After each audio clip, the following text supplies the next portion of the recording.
सदन में आज गृह मंत्री अमित शाह ने राहुल गांधी को भी सीधा जवाब दिया। राहुल गांधी जिन्होंने सुबह चर्चा के दौरान प्रधानमंत्री नरेंद्र मोदी की तुलना रावण तक से करते हुए एक बयान दे दिया था, शाम को गृह मंत्री ने जब जवाब दिया तो राहुल को देश के ऐसे नेता है कहा जो 13 बार लॉन्च किए जा चुके हैं और हर लॉन्च में वो फेल हो जाते हैं। रावण दो लोगों की सुनता था, रावण दो लोगों की सुनता था, मेघनाथ और कुंभकर्ण। वैसे ही नरेंद्र मोदी दो लोगों की सुनते हैं, अमित शाह और अडानी। इन्होंने मणिपुर में हिंदुस्तान की हत्या की है।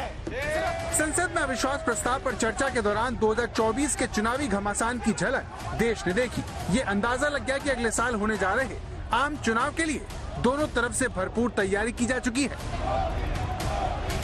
संसद में राहुल गांधी पहले बोले, सो हमले की शुरुआत उनकी तरफ से हुई। रावण दो लोगों की सुनता था, मेघनाथ और कुंभकर्ण। लोकसभा की सदस्यता बहाल होने के बाद पहली बार बोलते हुए राहुल गांधी ने प्रधानमंत्री नरेंद्र मोदी पर जोरदार हमला किया और उनकी तुलना रावण से कर दी। लंका को हनुमान ने नहीं जलाया था, लंका को रावण के अहंकार ने जलाया था। प्लीज माननीय सदस्य, आप संयमित बोले। आप ये सदन है, आप तरीके से बोलिए। माननीय राम ने रावण को नहीं मारा था, रावण के अहंकार ने रावण को मारा था। राहुल गांधी के इस बयान के करीब 5 घंटे बाद जब गृह मंत्री जवाब देने आए तो उन्होंने सरकार की उपलब्धियां गिनाते हुए राहुल गांधी पर तीखा तंज किया। कलावती की कहानी याद दिलाकर राहुल पर वो बरसे। इस सदन में एक ऐसे नेता है जिनको आज तक 13 बार राजनीति में लॉन्च किया गया है और 13 ही बार फेल गए। उनका एक लॉन्चिंग मैंने देखा है, उनका एक लॉन्चिंग यहां सदन में हुआ था। एक गरीब मां कलावती या ऐसा कुछ नाम, कलावती, बुंदेलखंड की बहन कलावती, उसके घर वो नेता भोजन करने गए और यहीं पीछे बैठकर गरीबी का बड़ा दारुण वर्णन, द्रवित हो जाए ऐसा वर्णन कर दिया। मगर बाद में इनकी सरकार 6 साल चली। मैं पूछना चाहता हूं वो कलावती का क्या करा? वो कलावती को घर, बिजली, गैस, शौचालय, अनाज, स्वास्थ्य, ये सब देने का काम नरेंद्र मोदी ने।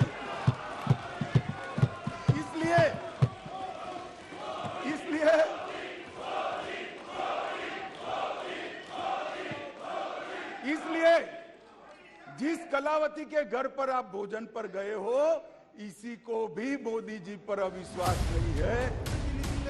अमित शाह ने जिस कलावती के बहाने राहुल गांधी को घेरा, उसके घर कांग्रेस सांसद राहुल गांधी साल 2008 में गए थे। वो विदर्भ के जालका गांव की रहने वाली है। कलावती के पति किसान थे। उन्होंने साल 2005 में कर्ज न चुका पाने की वजह से आत्महत्या कर ली थी। राहुल ने कलावती का जिक्र कर संसद में किसान विधवाओं का मुद्दा उठाया था। कलावती के कुल 9 बच्चे थे। संसद में राहुल के जिक्र के बाद कलावती सुर्खियों में आ गई थी। राहुल और शाह के बीच मणिपुर को लेकर भी जुबानी जंग का राउंड हुआ। राहुल गांधी ने मोदी सरकार पर मणिपुर समेत देश भर में नफरत फैलाने का इल्जाम लगाया। आप पूरे देश में केरोसिन फेंक रहे हो, पूरे देश में आप केरोसिन फेंक रहे हो। आपने मणिपुर में केरोसिन फेंकी और फिर चिंगारी लगा दी। अब आप हरियाणा में कर रहे हो, पूरे देश को आप जलाने में लगे हो। आप पूरे देश में भारत माता की हत्या कर रहे हो। राहुल गांधी के इस आरोप का जवाब शाह ने उन पर मणिपुर मामले पर नौटंकी के इल्जाम से दिया। दावा किया कि राहुल गांधी ने मणिपुर जाकर नाटक किया, आग में तेल डालने का काम किया। तेल कैसे डाला जाता है मैं बताता हूँ। श्री राहुल गांधी जी यहाँ से वहाँ मुलाकात करने, मैं बड़ा स्वागत करता हूँ। संवेदना है, मणिपुर की चिंता है। गए एयरपोर्ट पर उतरे, उन्होंने कहा कि भाई हमें चूड़ाचांदपुर जाना है। ठीक है भाई, अगले दिन जाने वाले थे। पहले दिन कहा कोई बात नहीं, चाहिए आप जरूर जाना चाहिए। हमने कहा हेलीकॉप्टर से चले जाइए, कि नहीं मैं रोड से जाऊंगा। पुलिस ने रोकना पड़ा। फिर 3 घंटे तक ऑल इंडिया लाइव कराकर ये नाटक देश को दिखाया और फिर 4 बजे दूसरे दिन हेलीकॉप्टर से चले गए। इस प्रकार की काम करने के लिए वहां जाना, इसको पॉलिटिक्स कहते हैं गौरव जी। आज तक ब्यूरो। अपने 2 घंटे के भाषण के दौरान गृह मंत्री अमित शाह ने आज इतिहास के 3 अविश्वास प्रस्ताव की कहानी सुनाकर गठबंधन और गठबंधन के दलों का, उनके चरित्र का चित्रण कर दिया। कहा कि यूपीए का चरित्र येन केन प्रकारेण सत्ता हासिल करने वाला ही रहा है। एनडीए तो एक वोट से भी हारकर सरकार गिरना मंजूर कर चुकी है, लेकिन सिद्धांत नहीं छोड़े। विश्वास प्रस्ताव से पार्टियों के और गठबंधनों के चरित्र उजागर होते। कई बार अविश्वास प्रस्ताव आए, मैंने जैसे पहले कहा, मैं 3 अविश्वास प्रस्ताव का जिक्र करना जरूर चाहूंगा। 1993 जुलाई में नरसिम्हा राव जी की कांग्रेस की सरकार थी, उसके खिलाफ अविश्वास प्रस्ताव आया। मान्यवर नरसिम्हा राव जी की सरकार अविश्वास प्रस्ताव जीत गई और बाद में कई लोगों को जेल की सजा हुई, स्वयं नरसिम्हा राव जी को हुई, क्योंकि झारखंड मुक्ति मोर्चा को घूस देकर अविश्वास प्रस्ताव पर विजय प्राप्त करी। मान्यवर 2008 में मनमोहन सिंह जी विश्वास प्रस्ताव लेकर आए और मान्यवर इस सदन ने उस वक्त सबसे कलंकित घटना देखनी पड़ी। सांसदों को करोड़ों रुपए की घूस देनी पड़ी। 1999 में अटल जी की सरकार थी और अविश्वास प्रस्ताव आया। मान्यवर ये जो कांग्रेस ने किया वो हम कर सकते थे, मगर हमने नहीं किया। मान्यवर हमने नहीं किया।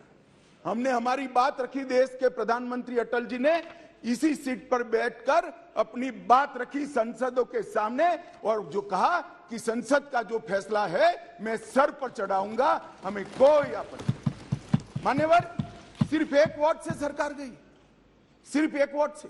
यूपीए का चरित्र सत्ता बचाने के लिए भ्रष्टाचार करने का चरित्र है और भारतीय जनता पार्टी और एनडीए का चरित्र सिद्धांतों के लिए राजनीति करने का चरित्र है।